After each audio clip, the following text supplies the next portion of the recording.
Welcome to the Adult Chair Podcast with Michelle Chalfant, a place to delve into who we are, how we got that way, and explore what it takes to be a healthy grown-up. With an extensive toolbox and guests with varied expertise, Michelle will lead us on a journey to learn what it's like to live authentically and to love ourselves just the way we are. And now, here's Michelle. Hello, everybody, and welcome to the Adult Chair. So happy to be here with all of you. We are in the month of December. Kind of crazy. I can't even believe it. We are at podcast number 187. And we're talking today about, and I laugh at myself as I say this, codependency at the holidays. I'm telling you, when we're codependent, it is the worst time of year. All year can be challenging, but holidays, holy moly, we can be plagued with fatigue, anger, resentment, anxiety, depression, you name it. Because codependents overextend. We overextend ourselves, but I'm here today to give you some tools to get through the rest of the year and all year. You can apply these tools year round to help you stay connected back to yourself and help you avoid the fatigue, anger, resentment, anxiety, depression. Again, I'm laughing at myself, you guys, not laughing at you. But if you'd like to join me in the laughter, come join me, because resentment toward ourselves, self-judgment, or blaming parents, all that doesn't help us, does not help us. So I giggle because, good God, I've been exhausted at the holidays in the past, but my life has changed when it comes to that. And that's what I'm going to share with you today. So, what do I want to share with you before we get started? Oh, we are going to be in Charlotte, North Carolina for the next Adult Chair event. That event is going to be January 30th through February 1st. So if you'd like to learn how to live in your adult chair, how to work with the child in you, the inner child, and the child chair, we call that, the adolescent chair, which, you know, we love that chair. We got to get, in order to heal and transform these parts of ourselves, we got to get to know what's in the adolescent chair. And I talk a lot about that in the 3-day event. We talk about codependency, love addiction, love avoidance. We go into boundaries when we're in the adult chair. We talk a little bit about empowerment. We talk about a lot of things. A lot of people, when they bring up questions, it really gets the conversation going in class. But every day is filled with meditations and journaling and personal work, as well as group work. And I say this every time, you can participate in all of it. But if you want to sit in the back row and not participate at all, that is absolutely fine too. So whatever you want to do, and you will, by the way, get just as much out of the event. So come join us. It's a wonderful time of year to buy this because it's $100 off right now. What a lovely holiday gift if you want to ask for that. There you go. You can get all the information at theadultchair.com/events. All right, we're going to jump right on into it. Let's talk about codependency at the holidays. The reason it's so hard for codependents at the holidays is because, in a nutshell, you know how I like to break everything down? This is all about simple psychology, everybody. We don't know who we are without someone outside of ourselves, meaning we are outside focused. We are outwardly focused, right? So you think about the holidays, we're giving gifts, we're throwing parties, we're attending parties, we're doing things we don't want to do. For a codependent, it's very hard to say no, because God forbid if we let anybody down. We don't want to do that. So when we're codependent, it's our sense of self is very much wrapped up in and with other people. We feel the need to extend ourselves and help other people, even and especially when they have not asked for any help whatsoever. We feel the need to take charge, to control, to make sure everything turns out just so. We have a very hard time letting go and letting things just happen. We are outwardly focused on other people. We worry about them. And again, maybe you have all these traits, maybe you have some of these traits. I'm just naming some. But it's draining. There's a common denominator for us codependents is we feel drained. And sometimes there's that resentment or anger that comes up because it's like, I've done so much for you and you don't appreciate it at all. If that's you, I'd like you to ask yourself, did anybody ask you for your help to begin with? Because what I find with codependency is we jump on in, we help, quote unquote help, we try to fix. When someone is in what we perceive as need, we jump right on in and try to do our best to fix and help and make things better for them, even when they have not invited us to do so. That's codependency. So it makes us, then when we don't feel appreciated, sometimes we can get angry or resentful, or it makes us really sad. And if we're really sad for a really long time, we might get anxious or depressed. But again, common denominator is fatigue. It is exhausting. So what we want to do with codependency year round, not just at the holidays, year round, when we're healing and transforming, what we want to do is become very aware of what is in our internal boundary system. Let me explain. Take your hands right now and create a circle and have your fingertips touch. So it looks like you have a big ball in your arms. So if you take your fingertips and you're about 2 feet outside of the body and you draw a big circle around you, where your fingertips are, so picture a big circle around you, everything within that circle I consider to be in your internal boundary. So what's in the internal boundaries? In there we have our ideas, thoughts, choices, preferences, values, beliefs. They're all inside of this internal part of who we are. This is what makes up who we are. My beliefs, my ideas. Now, when someone in some way bumps into, if you again picture your hands out in front of you, they bump into us, what we want to do, or violate us in some way. And a violation does not mean, it could mean, of course, sexual violation or abuse, but it could mean something as simple as like someone does something to hurt one of those values, beliefs, thoughts, etc.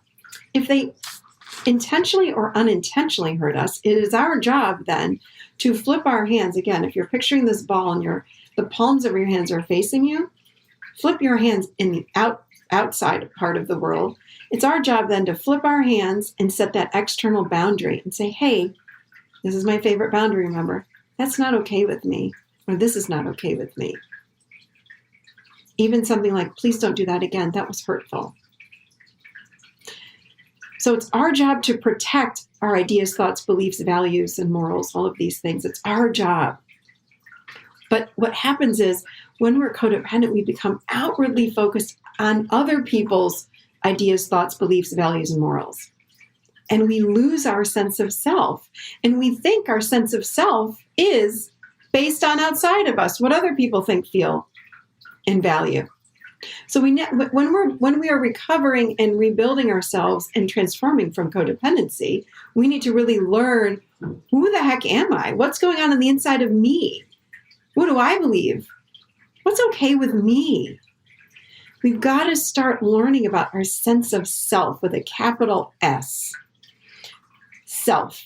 We lose sense of who we are because when codependency happens, typically, we're raised in households where the parent's job, our parent's job, or whoever raised you, grandparents, aunts, uncles, it doesn't matter. Their job is to mirror who we are when we're children. Their job is to mirror who we are. So Michelle is, let's say, compassionate. Michelle is thoughtful. Johnny is kind. I love, Johnny, when you helped your friend pick up his pencils off the floor. That was so kind of you. You're very kind. So there's that validation of who they are as human beings versus what they do. You're great at soccer. You're great at ballet. You're great at blah, blah, blah. You're beautiful. Those are nice. Those are like sprinkles on the sundae. But what we need is to start validating. We need, as children, we need the validation to happen from a place of self, like, who are you at your core? We don't know as children. We need our parents to do that.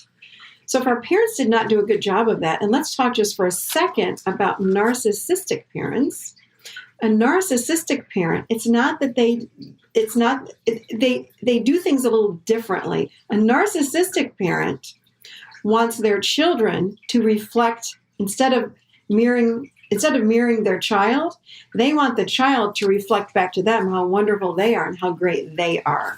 So with a narcissistic parent, that kid needs to make sure the parent looks good. So the kid needs to get great grades, not because it's important for the kid, but because it makes the mom, if I'm a narcissistic mom, it makes the mom look like a better mom because my kid does so well. If my kid is a star athlete, it makes me look better. So narcissistic parents want their kids to be who they want them to be versus who the kid really is. So we lose our sense of self. We don't know who we are because nobody mirrored it correctly. So then we become codependent, meaning dependent on others to tell us who we are. But we also become caretakers. So when we were raised with a narcissistic parent, we become caretakers of that parent, right? So I'm going to take care of my parent because that's all I learned how to do as a child. So with codependency, we really have to learn who we are. So learning who we are, again, what are your thoughts, beliefs, ideas, values, morals, etc.? Get to know those. Start getting to know those. Do some journaling around there. Journaling is such a fabulous way of learning more about who we are.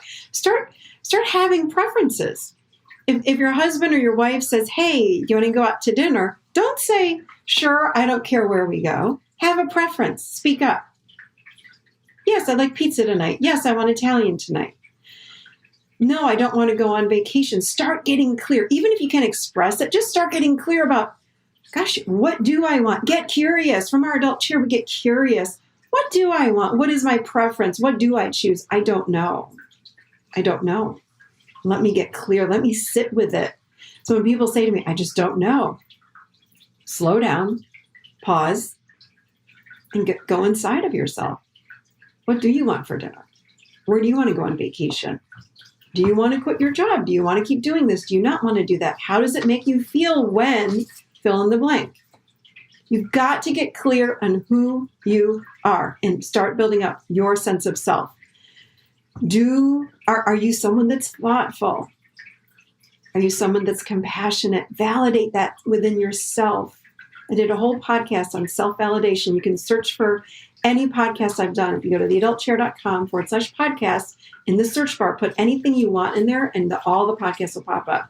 Did one on self-validation. It was a great one. So we really want to get clear on our sense of self. Something else that, in my opinion, is not healthy is when I have a client that comes in and says, I talk to my mom 4 or 5 times a day, every day. Okay, there's something called enmeshment that happens with codependents. We don't know where we stop and start. So we blend in with other people, and we don't function well without other people. That's codependency. So if I talk to my mom, and I was one of those people, I think I talked to my mom like 10 times a day sometimes. Everything that I did, I had to call her and ask her opinion. And what do you think of this? Now I'm going to do that. And how about this? And oh my gosh, this just happened. Let me tell you the good news. And then when I wouldn't call her, she'd be calling me saying, hey, I haven't heard from you in a while. So we were very much like codependent with each other. So with codependency, we want to learn how to start separating from that. And I'm telling you, it's going to feel uncomfortable. But it helps build your sense of self. It helps build you up. And the uncomfortableness is part of what we go through in order to heal our codependency. The uncomfortableness is okay. It's part of it. I'm not a fan of pain, by the way. I don't like emotional pain, but it is part of it. It's called withdrawal. And when we're healing our codependency, we're going to sit smack dab in the middle of that withdrawal. And it's okay. It's okay. With codependency, we've got to learn to sit in the uncomfortableness that comes up when we're not fixing others, when we're not connecting with others.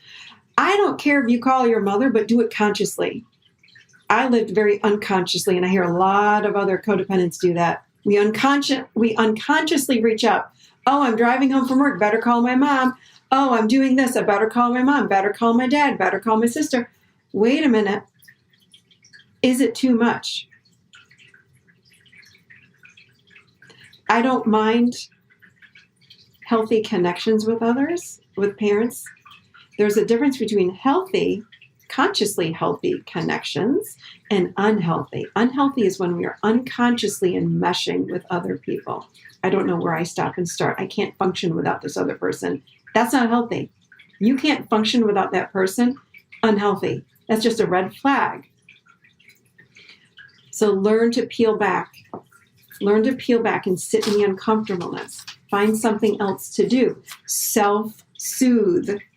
Be with yourself. Journal the uncomfortableness. Inner child work is key. That saved my life. That's why I give away the free inner child prompts, or the resource, or the class, or course on my website. theadultchair.com/inner child. If you want to do inner child work and learn how to connect with that inner part of you, because what happens is the little kid inside of you is the part of you that's lost. So what happens is that the adolescent or the ego part of us comes in and says, I know who I am. I'm going to build an identity around being the helper, being the fixer, merging with these people in my life. I'll take care of everybody. I'm going to merge with my mom. I'm going to merge with my sister, my dad, my whomever. That's who I am. That's not true. That's not healthy. It's not healthy. So we want to learn how to build who we are. And again, we do that by connecting into this inner child. Get to know that little kid inside of you and what they're feeling. What are you feeling? I feel sad. Why? What's going on? Validate that little kid. Get to know what that little kid's inner needs are, which are your inner needs. We lose sight of that and we lose touch with all that when we're codependent. We don't know what our needs are because we're too busy guessing everyone else's needs and then fixing them before they even know they have needs. So we want to get good at self-soothing. And again, we do that by connecting to the inner child. We do that by journaling, getting your feelings out. Find a coach or a therapist or somebody that can listen to you when you're feeling uncomfortable. Find a friend that can listen to you. Get that out. I love to rock myself back and forth like you're rocking a baby. That relaxes the nervous system. Do some EFT, emotional freedom technique. I love that one. So there are many things that we can do to self-soothe. Deep breathing, slow everything down, slow breath. Really important. The other thing, I love this. We did this in the membership. I'm okay. We just said the word I'm okay over and over again. You put your hand on your heart and say it very slowly. When I say I'm okay, I can do it from the adolescent chair, which is ego, like, yeah, I'm okay. That's not what I'm talking about. When you do it from your adult chair, you learn how to do it slowly. And when you say I'm okay, it penetrates every cell in your body. It helps you to stay connected to yourself, even if you're having uncomfortable emotions. And those uncomfortable emotions rise through you and out. We also want to get really good at, once we're building these boundaries and learning who we are, we want to start learning how to say no. Remembering that no is a complete sentence. You know, such a hard one when we are codependent because we feel like if we say no, we're letting everyone else down. Like, hey, you want to come to this holiday party with me? I don't want to go alone. If we're codependent, typically we say yes before we can even think about it. It's like, yes, of course I'll go. And then we hang up the phone or we get home, we go, oh my God, I don't want to go to that damn party. Because that's when we're in the adolescent chair. It's unconscious and it's very quick to react and it's quick to speak up before we can even think about it. So it's like, wait a minute. I didn't want to do that. That used to happen to me all the time. I would say yes when I mean no. I would say yes before I could even think about it. And then I would think about it and go, oh, crap, how am I going to get out of this one? So we want to slow down. It is okay to pause. If someone invites you to a party, say, here's a boundary. Here's something you can say. Thank you so much for the invite. I need to check my calendar. Can I get back to you? Use that. Or I'm not sure if I can go. I need to check with my partner, with my husband, with my wife, with my girlfriend, with my boyfriend, with my child, with my boss. I don't care. But I need to check. Can I get back to you on that? When we're codependent, we have these unconscious, almost knee-jerk reactions. We want to learn how to sit and pause. You don't have to answer right away. And I think when we're codependent, we do that very, very quickly. So pause, wait, and then if you get to the point where, okay, now I got to get back to that person. I told her I was going to call her back, and she asked me about going to that party. I know she doesn't want to go alone. Here's the boundary. And remember, from the adult chair, we do what I call bullet point boundaries. Bullet point boundaries are short to the point, short and sweet and to the point. Very simply stated. Because when we have these boundaries that are filled with apologies and explanations, the person listening to us has no idea what we're talking about. They get lost in the weeds. So if you're invited to a party or you're invited to something that you don't want to do, what you want to do is, or what you want to say is, first things first, I need to check my calendar. Can I get back to you on that? Okay, so now you're getting back to that person. You'd say something like,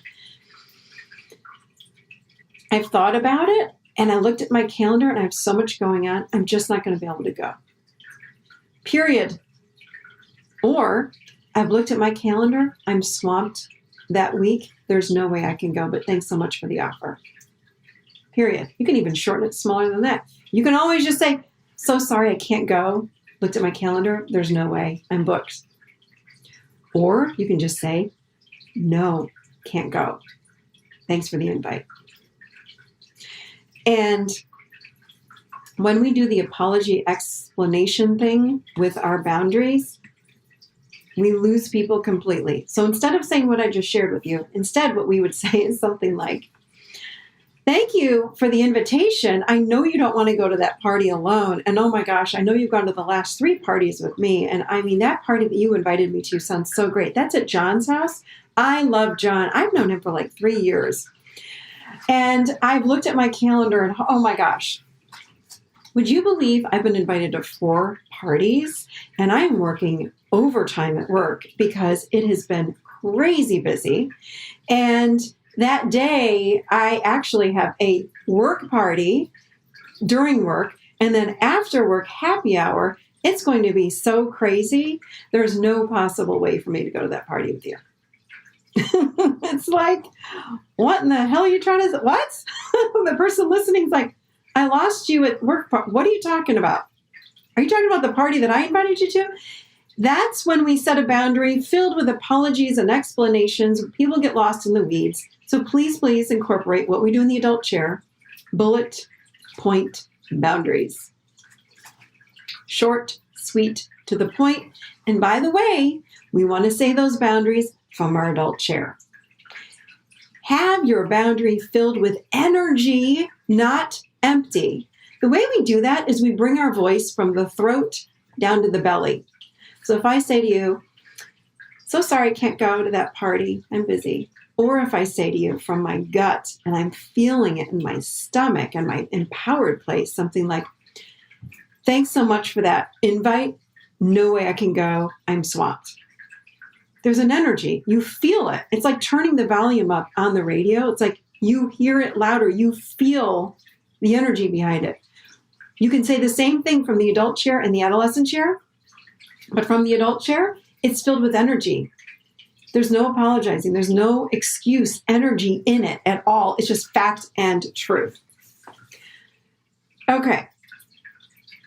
What we want to do, another thing I want to share with you this. I want to talk to you about if you are invited to holidays and you've got a spouse, I've said this before, a spouse, a partner, a boyfriend, a girlfriend, and their family members are unkind or judgmental of you and not nice, forget about you, don't get you the holiday gift, speak unkindly to you. It is not your job to defend yourself, but your beloved needs to be the one that stands up for you. It's their family, not yours. Their job is to protect you and love you and defend you and speak up for you. If they love you and they're healthy, they can do that. If we're in a relationship with a codependent person, then that person's going to have a very difficult time standing up for you to their family. They're going to be terrified if they have anyone that's a narcissist in their family, because that narcissist will come back at them if they decide to set a boundary. But I want you to know it's not your job. So choose not to go. If it's an uncomfortable holiday situation for you, or family event, or anything at all like that, you just don't go. It doesn't mean you don't love your partner, your boyfriend, your girlfriend, your whomever. You got to protect yourself. So if your partner can't do it for you, you just don't go. And you don't do it from a place of hatred, spite, resentment, anything like that. It's just like, well, if you can't take care of me, then I'm just not going to go. It's okay. I don't want to be treated like that. Totally okay. But we do want to tell our beloved that it hurts us how their family treats us, and that it's not okay, and that I will not be attending until you can stand up for me and speak up for me. That may cause an end to the relationship, or at the very least, again, you not attending that holiday party, that holiday function, whatever it is. And that's okay. This is how we take care of ourselves. And sometimes it's uncomfortable. And again, being codependent means I've got to learn how to sit in my uncomfortable emotions, because if you have uncomfortableness coming up, by the way, clear indicator of codependency. Because I am so uncomfortable speaking up because I don't know how to be myself and speak up for what I choose and what I need and set these boundaries, because I'm so afraid that I'm going to offend someone else in my family. Now, there's a fine line, and people ask me this question, but I'm not a mean person. I don't know. This is not about being mean. This is very different. This is just about taking care of yourself and setting a boundary. Boundaries are not mean. Confrontation is a totally different story. I'm not inviting anyone to be confrontational and intentionally start fights and come into it angry. Boundaries are black and white. It's like very much, this is just how it is. This is how it is. This is not okay with me. This hurts me. I'm not going to put myself in a situation that's hurtful. Period. There's no even, doesn't need to be emotion around it. But if I'm codependent, I'm going to have a very hard time speaking up for my beloved. So if that's you, again, work on with your inner child. Start to get a clear sense of who you are. Because who you are does not need to be the caretaker of everyone else's emotions. It does not have to be the caretaker of everyone else around you. That's not who you are. And with a lot of my clients, this comes up all the time with my clients. I'll say to them, please look up the term narcissist. I'm amazed at the number of people that don't know what that word is. And when they look it up, they'll say, oh my God, I had no idea. That's my mother, my father, my mother-in-law, my father-in-law, my sister-in-law, my whomever. I did not know. We take it less personally when we realize that person might be a narcissist.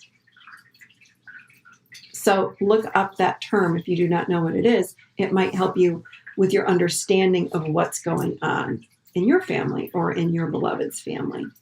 All right, let's see. The last thing I kind of want to just talk to you about is working with, again, mantras or affirmations, saying things throughout the day like, I am enough. If I'm codependent, I don't feel like I'm enough. I don't feel like I matter very much because, again, I didn't get reflected back who I am. I got reflected back that I'm a great student and I'm a straight A kid and I'm going to become an electrical engineer and I'm amazing and I'm going to become a whomever. And I got validated for what my profession was instead of who I was. So it's a trap. It's a total freaking trap. We got validated for the wrong things. So you've got to learn how to build up your sense of self with who you really are. If you think you're amazing because you're CEO of a company or an electrical engineer or whatever job you have, or an amazing artist. That's, in my opinion, the small self. That's the mask. It's not who you really are. It's what you do. That's not who you are. And many, many parents validate us for that. You're wonderful because you make a lot of money. You have status in the community. You're this, you're that. You're amazing because of this. How about just being amazing because you're compassionate and you're caring? That's the true self with a capital S versus the small s. So when we're codependent, we really need to build up the big S sense of self. Capital S, self. And so many of us don't know who that is. And it's a journey. And we start by owning our reality. I've done a podcast on that. We start out by really understanding more about what codependency is. And then we start building up that sense of self-esteem. I've done podcasts on that, so look those up too. I've tried to put out as many free resources as I absolutely can to help you guys with this, because this was my biggest thing is codependency. I know it really well. And I can tell you again, that inner child work is one of the biggest and greatest tools that I use to help work with my inner child and transform this codependency and get my sense of self stronger, as well as all the other things I just mentioned. So I think that is all I have for you today. I wish you a beautiful December.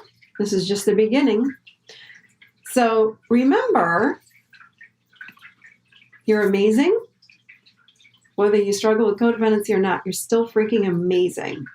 And we've got to remember to stay connected to ourselves. Stay connected to what you're feeling, what emotions are coming up. Observe what you're thinking. Observe what the mind and the ego, what are they chit-chatting with you about? Because remember, 70 to 90 freaking thousand thoughts a day. That's a lot of thoughts. And most of the time, they're a bunch of crap. So be intentional with what you're putting in your brain. Your mind's going to throw 90,000 thoughts a day. So what do you want to believe is true about yourself? Get intentional. Journal. Start journaling. We just finished that 30-day journaling challenge. Journal, journal, journal. Write it down. Write down who you are. Who are you? Start paying attention. Write about it. Breathe, deep breathing, meditations. All of these things really help build up that sense of self and get you stronger and stronger and stronger. And then you're building this beautiful container where you're able then to hold on to and contain your emotions. You need to build up a container for yourself so you can contain your emotions, not put them on anyone else, and learn how to feel them and process them on your own. And not make anyone else responsible for your pain and your emotions, just you. And you're going to process it through you, bring it through you, and really connect to that deeper part of you, your true sense of self, truly who you are. Okay, everybody, that's all I've got for you. Have a beautiful rest of your month of December.